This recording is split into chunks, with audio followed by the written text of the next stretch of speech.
Attrition happens when there is a loss of faith. This is one technology, if you do not experiment with it, you will not get the most out of it. A bad leader can do extensive damage in a very short time. As humans, we will always be biased. And if anything can help us get out of the bias, then that's a good thing. And as long as inclusion and diversity is a portfolio that HR carries, nothing will happen in that organization. A huge welcome to our podcast on ValueMatrixTV, powered by ValueMatrix.ai. If you're joining us for the first time, you're in for an exciting ride through the world of HR, talent acquisition, and AI-driven leadership. I'm Vandana Nayar, your host. Stick around for today's episode and hit subscribe so you never miss the conversations shaping the future of work. Let's dive in. I am delighted and excited to introduce to you Soma Pandey, Chief People Officer at Infogain. Welcome to our podcast, Soma. Thank you, Vandana. So delighted to be here. Soma Pandey is a strategic HR leader architecting talent strategies and building inclusive high performance cultures for over 25 years with organizations which are large, tech names such as Cognizant, FirstSource, Randstad, Accenture, and ITC. Soma is passionate about enabling leadership accountability. Strengthening engagement is something which comes to her naturally, and she is a certified coach, an executive coach, and an OKR professional. She's focused on aligning people first strategies with AI adoption. Soma is also an XLRI alumni. My first question would be, from being a chemistry graduate from BHU Univ to HR leadership at XLRI, there must have been a moment, maybe in the lab, maybe at your first job, where you realized your passion was for understanding people and not particularly periodic tables. Can you take us back to that moment, Soma?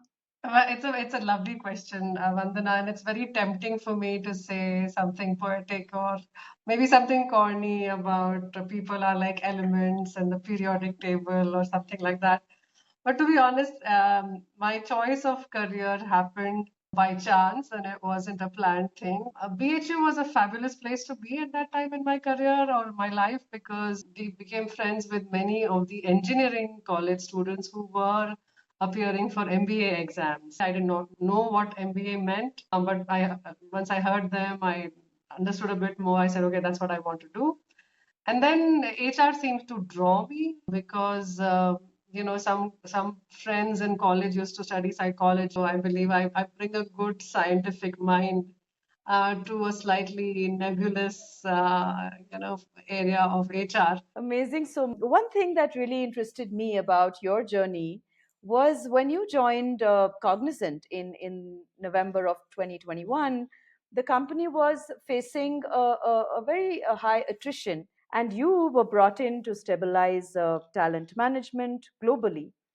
From this experience, will you be able to share with us what really is the biggest challenge we are faced with today when we build, strong teams with good dynamics? My biggest belief, and it keeps getting established every time in such situations, is it's the leadership presence and the leadership showing up in the right way is what's very, very important for large teams or small teams to feel engaged, to feel like they belong, to feel that they have a future with the company. I think attrition happens when there is a loss of faith. As HR or leadership development or talent development function, our job is really to inspire leaders to do that. And at scale, it's all about communication, it's about measurement, it's about governance, and it's about keeping on repeating the same communication so that everybody hears it. Everybody sees that it's important. I've always felt that all of HR functions together actually make the employee experience. So I never look at them in silos. It's the same person, and you're helping them drive their behavior through continuous interventions throughout the entire life journey. And all your processes, all your programs, all the measurements that you do have to be aligned to the larger strategy and the culture that you're trying to drive. We're talking about this great team, and it's a very common objective these days, especially with AI adoption and so much of change that is coming. Has great changed its meaning for you, or does it mean the same things it used to even in the past? That's such a great question, Vandana, and it really goes down to the root of who I am as a professional, who I am as a human, and the definition of great keeps changing. My very first job was with ITC Limited, and ITC is one of the most progressive, forward-looking organizations that I have had the opportunity of working with. And even at that time, this is the late 90s, they had an HR person on the board. So this whole concept of HR needs a seat at the table, for me, I was born with it as a professional, right? And so the responsibility that comes with that power, the sharpness with which we were at that time taught to think, and at that time, being great meant driving business outcomes. It meant being good at negotiating with the union. It meant holding management Accountable. points of view very strongly and molding the behavior of the employees. And I work for another great organization, which is Accenture, which is the genius of reinvention, right? Over there, the focus on the human capital, measuring what you're doing for people, HR as a true business partner. And now, over the years, as AI has come in, it's all about reinvention. And it's more and more about culture of psychological safety. As HR, it's our job to make sure that people are feeling safe enough to experiment, because this is one technology, if you do not experiment with it, you will not get the most out of it. So that's how the definition of great is still evolving, I feel. So, do you think at the hiring level, at the initial discussions, or at the interview level itself, you will be able to identify a great leader basis his resume or where he has worked and what he has achieved? What has been your experience, especially being an executive coach? So on that, I have two ways of looking at it, right? There are some things that should be non-negotiable at the hiring stage, and there are some things that you can allow time for. And similarly, the answer would change depending on the context of the business. The thing with leadership is that a bad leader can do extensive damage in a very short time. So you have to safeguard at the time of entry, right?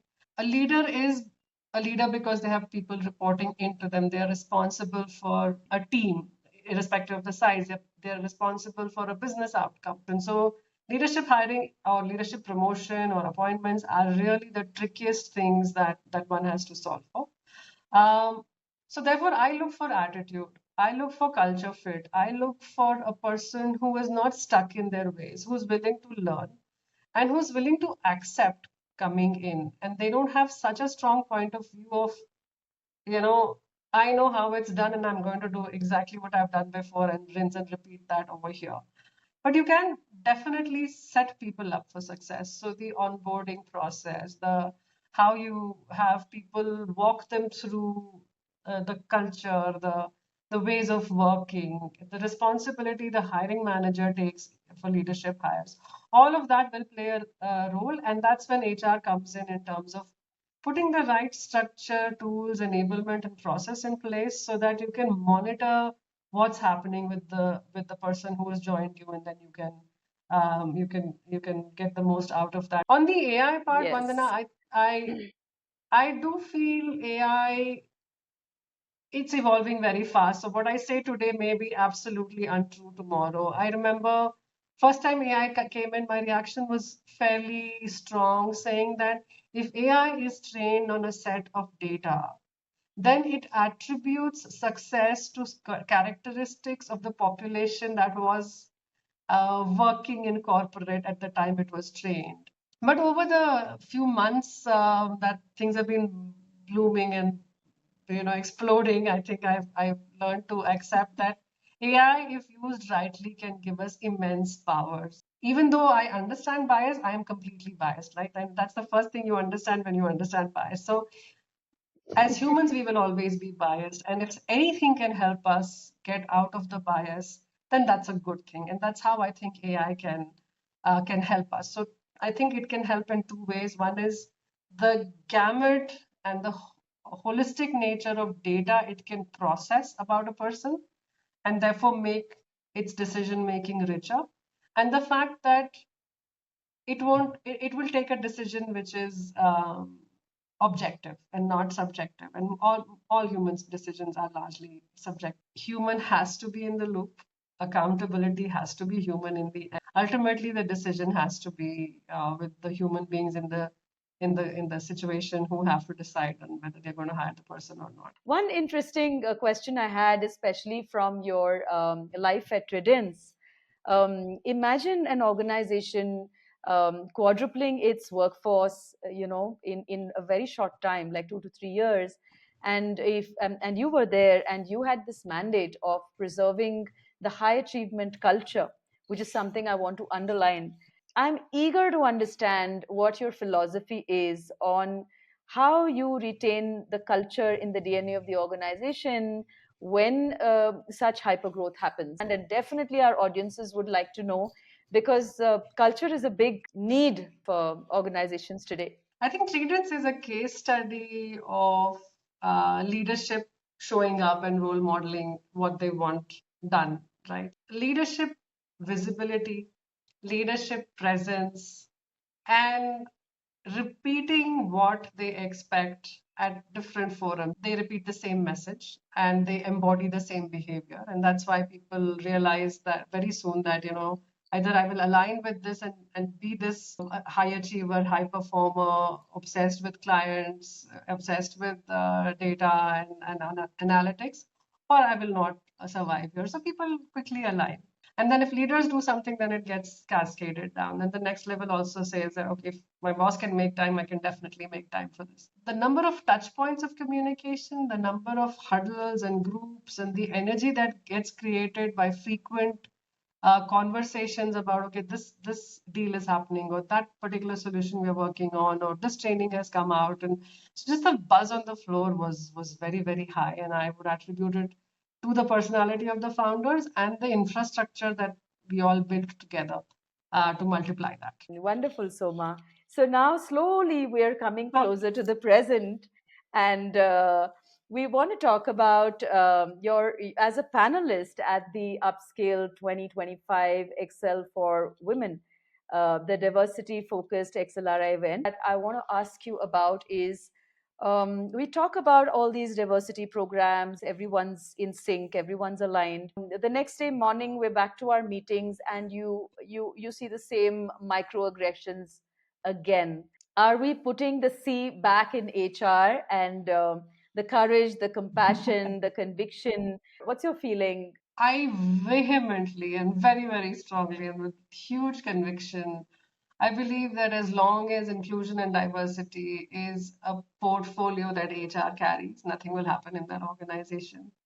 HR's job is to influence leaders to own the agenda and live the agenda and believe it. They have to be inclusive. They have to be perceptive of when things are not as they should be. They have to be sensitive to the most underrepresented person in any room or any meeting or any organization. But I am very optimistic as well. I feel there's been a massive needle movement, at least in the IT services industry where I've made my home for the last 15, 20 years. I think it's women have more voice. It's getting way more egalitarian. Conversations in promotion committees have truly become about success parameters versus personalities. It's what a person brings rather than who the person is. The who the person is adds the color to it, but it's no longer that much of a detractor in most of the good companies that I've had the opportunities to work. You did make me think about how we used to be back in college, clowning around without thinking too much. But today's Gen Zs, Soma, are a lot more self aware. What is your vision about the Gen Z workforce in the next 10 years? Right now, though, I feel that they are at the center of the perfect storm. They've had COVID, they've had this war, They've had economic downturn. Hats off to the resilience of the generation, which is still keeping on going on. And they're discovering ways to influence the world, to make their voices heard, to make financial gains in places that you and I can't even think about, right? These are new ways of revenue generation, etc. So I think it's going to be an exciting time. I am delighted to welcome a new generation, which is truly born digital. I look at my own journey, right, from landline to a smartphone to all of those things. We've adapted, but these guys were born with a smartphone in their hands. So the power that they can harness from it is going to be so much uh, more than we can ever imagine. So I regularly reach out to the younger people in my office. I just was talking to someone. I said, I believe you can make a video using just AI without any photos. He said, yeah. I said, okay, so how do I do it? And this is the video I want to make. So he walked me through it, right? I didn't know that there were like 355 applications where you can write a script and you can record the sound and you can create music that aligns with what you want, and then you can create the scenes and then you can clip it all together. It's a complicated process, and unless you know it, you don't know it. And then he mentored me, right? He walked me through step by step. So I think we have to keep our minds open. We will learn so much. We will do so much together, and we will learn different ways of being and leading and having success in the world and making the world better for everybody. And the fun part is, as HR, I don't think we need to worry about multi generations in the workforce anymore. We have the power to tailor and personalize experiences for each type of need, right? We need to build flexible workplaces in terms of how we come together, how we work, how we collaborate, how we use tech. And I think all generations will work very, very productively well together because technology is getting to a place where you can be yourself and still perform at your best as long as you know how to leverage that technology. We have come to the end of our podcast, and I really, really want to thank you from the bottom of my heart. I'd like to ask the audience if this episode sparked ideas for their next hire or a leadership strategy. They must subscribe and do it right now. We recommend that our viewers follow ValueMatrix.tv for show notes, for exclusive conversations, and ways to connect. Please do drop a comment with your biggest takeaway, and don't forget to share this with everyone in your network. Thank you so much for encouraging us, for being here. Thank you, Soma, once again. Tune in, stay tuned, and keep leading the impact. Thank you.